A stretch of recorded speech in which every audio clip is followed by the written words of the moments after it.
Eu sou apaixonado por elefante. Eu sei. E tem uma metáfora muito forte, né? Que o elefante, além de lealdade, força, foco, presença, os elefantes, eles têm um padrão de infância como a mente do ser humano. E as crenças que nós carregamos da infância, o elefante também carrega. Tanto é que os elefantes são presos por estacas que não suportam 10% do peso deles, que são as mesmas estacas de quando ele nasceu. E o curioso é que se você trocar a estaca do elefante, ele arranca a estaca mais forte. Mas a estaca de quando ele era criança, que ele tentou sair do lugar e não conseguiu, é a estaca que ele vai carregar para sempre. E ele não vai conseguir ver que ele cresceu e a estaca não segura ele nada. E a nossa mente, ela também é baseada em programações da infância. Que hoje, os problemas da infância poderiam ser brincadeiras de criança, mas a gente traz como uma dor, como um trauma, como uma limitação. Belino, desde o dia que você nasceu até hoje, se você pudesse voltar no tempo e Deus te desse um controle remoto da vida para um dia, só um dia específico, para qual dia você voltaria e por que você voltaria e o que você faria de diferente? Máquina do tempo do Belino, pode voltar no tempo. Clique, clique, clique. Excelente. Olha, vou te dizer, me veio aqui agora muito forte. Foi o dia que eu estava na casa de um amigo meu, lá no Rio de Janeiro. Eu abri uma revista e encontrei ali uma história que parecia de conto de fadas, que foi a história da Elite, da maior agência de modelos do mundo, né? Eu, num momento de busca ainda, já adolescente, início de faculdade, né, para olhar para que caminho eu ia, sem saber para onde eu ia, não tinha a menor ideia. E eu vejo aquela história e tomei uma decisão naquele dia. Eu fiquei tão eufórico. Eu falei, eu vou trazer esse negócio para o Brasil, gente. Isso aqui não existe aqui. Isso aqui poderia ser um sucesso. Só tinha 3 probleminhas naquela noite.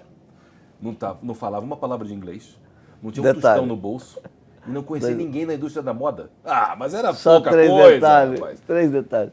Ô Zé, naquela noite eu tomei uma decisão que iria impactar minha vida pro resto da minha vida inteira. Naquele dia, naquela noite, eu tomei aquela decisão e eu, de uma forma assim, muito lúcida, eu embarquei numa aventura sem limites, contra tudo, contra todos que achavam que era uma grande loucura. E aí, sem entrar nos detalhes do que foi, porque seríamos aqui uma história muito longa, esse negócio deu certo, deu muito certo. Eu, aos 21 anos, eu era o dono da maior agência de modelos do mundo. Então isso aconteceu com 20 anos, 21 meses, poucos meses antes? É. E eu lhe diria uma coisa, eu não mudaria nada. Toda aquela energia, aquela alegria, aquela euforia, aquele entusiasmo, aquilo que me motivou a superar as angústias, as frustrações, a ansiedade de não saber o que ia acontecer. Mas a força, a perseverança e aquela minha alegria, elas me levaram aonde eu precisava estar. Belino, mas fiquei curioso. Você leu na revista, teve um insight, uma iluminação, e os detalhes, né, de não conhecer ninguém, de não falar inglês e de não ter um centavo no bolso. Tá, mas e aí, como que você fez para dar certo? Tá bom, vamos lá. Então vou trazer um pouquinho aqui. Já que você Como me faz perguntas ABC e eu respondo com o abecedário inteiro, eu não quero também tomar mais do que o tempo que eu tenho direito. Mas vou te contar, você sabe que eu precisava encontrar uma maneira de me comunicar com o outro lado do Atlântico, porque a sede da Elite era em Nova York, né? Eu estava no Rio de Janeiro. Desculpa, quero te dizer, naquela época não existia Google, obviamente. Não existia WhatsApp, LinkedIn, nada disso, tá? Não tinham inventado a internet. Eu estou falando 1985. Meu amigo, só que eu sou um sujeito muito curioso e atento aos detalhes. Quando eu abri a revista, nas primeiras 2 páginas tinha um pôster que as agências de modelo na época utilizavam, que elas colocavam as fotos das modelos, foto de cara e os dados básicos, altura, quadril, peso, etc. Em cima tinha o logotipo da agência, o endereço, o telefone e o telex. Mas não dava para ver, não dava para ler, porque era uma reprodução. No dia seguinte de manhã, Eu levei aquilo numa fotocopiadora, mandei ampliar para eu extrair o número do telex. E ali, então, eu decidi mandar um telex para o John Casablancas, que obviamente eu escrevi o rascunho em português. O meu amigo fotógrafo, que estava na casa dele, fez a tradução para mim. Eu ofereci a ele até 10% da empresa, se desse certo. Mas ele não acreditou. E um dia ele me encontrou, depois que deu tudo certo, e falou assim, gente do céu, eu tinha trocado 10% por uma tradução e eu não levei você a sério. Falei, Pois é. desculpa, né? Mas você está convidado para o evento, não tem problema. E ali, Zé, começou essa loucura. Então eu comecei essa legal. comunicação via telex no Correio, na sede dos Correios da Presidente Vargas, no Rio de Janeiro. E aí, como essa comunicação não era muito dinâmica, e eu sou uma pessoa muito ansiosa, eu falei, como farei? Tenho que ir lá. Então, antes de saber como é que eu ia, eu tomei uma decisão. Porque a decisão, ela precede a ação. Sim. Você toma uma decisão, meu amigo. Isso. Primeiro, depois você vai ver como é que você faz. Exatamente. Decida que você quer mudar. Aí você vai mudar. Você vai fazer o que tem que ser feito para mudar. Mas se você não decidir, não vai mudar. Você vai arrumar desculpa para não mudar. E aí eu tomei essa decisão e mandei um outro telex dizendo, olha, como a nossa comunicação está meio truncada, eu acho que vai ser melhor uma reunião presencial. E aí tem uma outra preocupação, querido. Cuidado com o que você pede, porque o universo te dá. E aí veio uma resposta. Vamos fazer. Vamos fazer reunião. E agora como vou para lá? Só não tinha dinheiro, não falava inglês, não conhecia Detalhe. ninguém.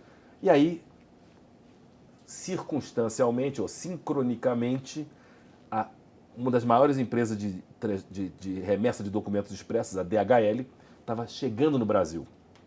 E ela fez um artigo na Veja falando que estavam oferecendo a jovens universitários que queriam viajar, mas não tinham dinheiro, a possibilidade de viajar levando apenas a mala de mão, porque tinha que levar no espaço de bagagem os malotes com os documentos. Então eu era uma espécie de pombo correio. Eu levava os malotes da DHL, entregava os tickets da bagagem para um despachante na esteira do aeroporto, na ida, e na volta pegava os mesmos para trazer os documentos dos Estados Unidos para o Brasil. E aí eu virei courier da DHL. Mas você sabe que isso foi, Zé, foi tão espetacular na minha vida, encontrar essa solução para um desafio, que hoje, quando eu faço as minhas principais palestras, eu coloco a minha jaqueta da DHL, amarela e vermelha, para lembrar que, de fato, todo sonho tem um preço a ser pago. Que maravilha. Não tem sonho grande que você vai conquistar sem pagar o preço. E isso foi a liberdade, literalmente, porque aquilo me abriu asas para eu voar de um ponto no Rio de Janeiro para outro em Nova York, para ir lá atrás do meu sonho e conquistar aquele sonho e lutar por ele. E eu consegui. Mas o mais importante dessa história não foi ter sido o dono mais jovem de um grupo desse tão importante, ter tido acesso à fama, ao dinheiro tão jovem, né? Saído do 0 ao 1 milhão tão rápido, né? Eu mesmo às vezes não acreditava. Mas o mais importante, Zé, eu vou te dizer, se eu posso te dizer, o que foi mais significativo, quais foram os maiores dividendos que eu recebi dessa história, é que eu me tornei amigo pessoal do John Casablancas, que foi o grande visionário, fundador e líder dessa iniciativa. E essa amizade, ela foi tão grande que eu tive o privilégio de ser convidado por ele no leito de morte para cuidar do seu funeral. Nossa, eu vivi com o John Casablancas na vida real o que aquele filme A Última Passagem, que tem Jack Nicholson e Morgan Freeman, né? E que os dois viajam o mundo, os dois condenados à morte por um processo de câncer terminal, né? E vão fazer viagens e aventuras ao longo do mundo, ao redor do mundo, aonde eles iam, aquele mecânico pobre não tinha dinheiro para viver, o amigo do quarto, do leito, que era o dono do hospital, resolveu patrocinar. E aí eu assisti esse filme, Zé, no Leblon 1, cinema no Rio de Janeiro, a estreia com o John Casablancas. E ali tem uma coisa, é um parêntese interessante de contar. Eles, entre aquelas diferentes aventuras, se encontram em cima de uma pirâmide do Egito. E lá, o mecânico, então, afro-americano, pergunta pro empreendedor de hospitais, o seguinte: você sabia que para você ascender ao reino dos céus, os anciões egípcios precisam responder a 2 perguntas? Primeira pergunta: você encontrou felicidade na sua vida? Segunda e última pergunta, para abrir a porta: as suas escolhas, as suas atitudes e as suas decisões promoveram felicidade na vida de outra pessoa? Se você não for capaz de responder essas 2 perguntas, algo está errado. Pega um papel em branco, uma caneta Bic e reescreve a tua biografia. Fecha parênteses. Uma das aventuras deles e um dos desejos era que levasse as cinzas do amigo para ser colocada no topo do Everest. Uau. E eu tive o privilégio de enterrar as cinzas do meu amigo. Que lindo. E ele chegou para mim e falou: você vai ter que fazer as palavras aqui. Ele fez um planejamento da cerimônia. Nossa, que E eu falei: mas você vai pedir para mim isso? Ele falou: vou pedir para quem? Você faz palestra, você é todo articulado, você tem que fazer isso. Inclusive em 2 idiomas, hein? Vai ter que fazer em português e inglês, porque obviamente já falava fluentemente inglês. Ô Zé, foi uma das coisas mais desafiantes da minha vida me despedir do meu amigo.